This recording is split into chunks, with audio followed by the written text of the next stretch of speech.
Hi hello నమస్తే welcome to బుజ్జిగడ మజాక.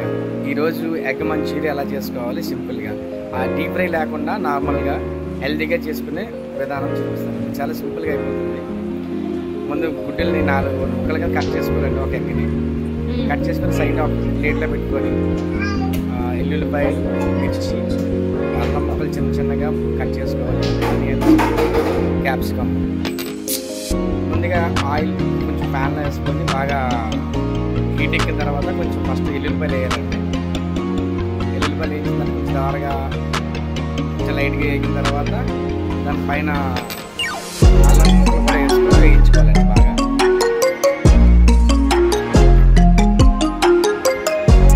కొంచెం వేయించుకున్న తర్వాత మిర్చి వేయాలండి.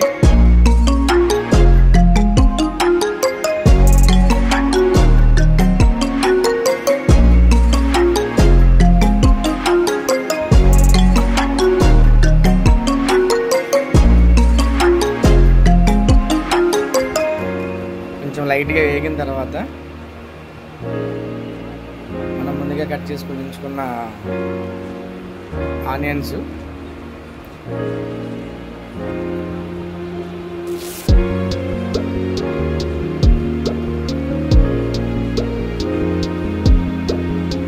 వేయించుకున్న తర్వాత కొంచెం కలుపుకొని అటు ఇటు అది కూడా లైట్గా వేగాలండి. వేగిన తర్వాత మనం ముందు కట్ చేసుకున్న క్యాప్సికమ్ ఉన్నాయి కదా, అవి కూడా చిన్న చిన్నగా కట్ చేసుకున్న ముక్కలు దాంట్లో వేసేసి తర్వాత టమాటా sauce, chilli sauce, soya sauce, green chilli sauce ఈ 4 వాడతామండి. సో అంటే మన క్వాంటిటీ ఎంత కావాలో అంత వేసుకోవాలండి.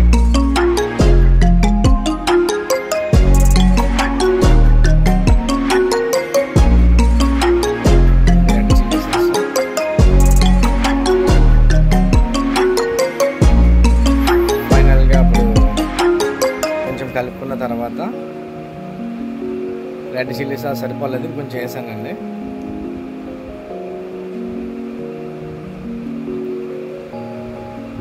టమాటా సాస్ టేస్ట్ చూసుకొని వేసుకోవాలి. టమాటా కెచప్ వేస్తే బాగుంటుంది.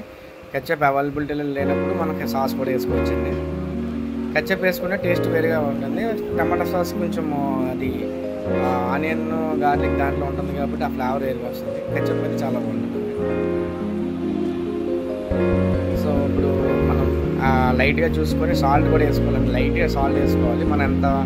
మనకి సరిపోతుందో ఆ క్వాంటిటీలో మనం సాల్ట్ కూడా వేసుకోవాలి.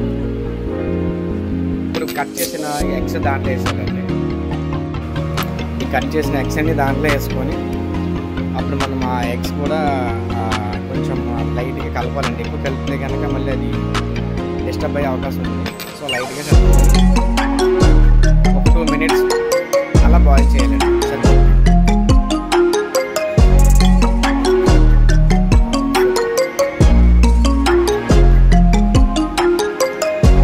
ఫినిష్ కంప్లీట్ అయిపోయిందండి.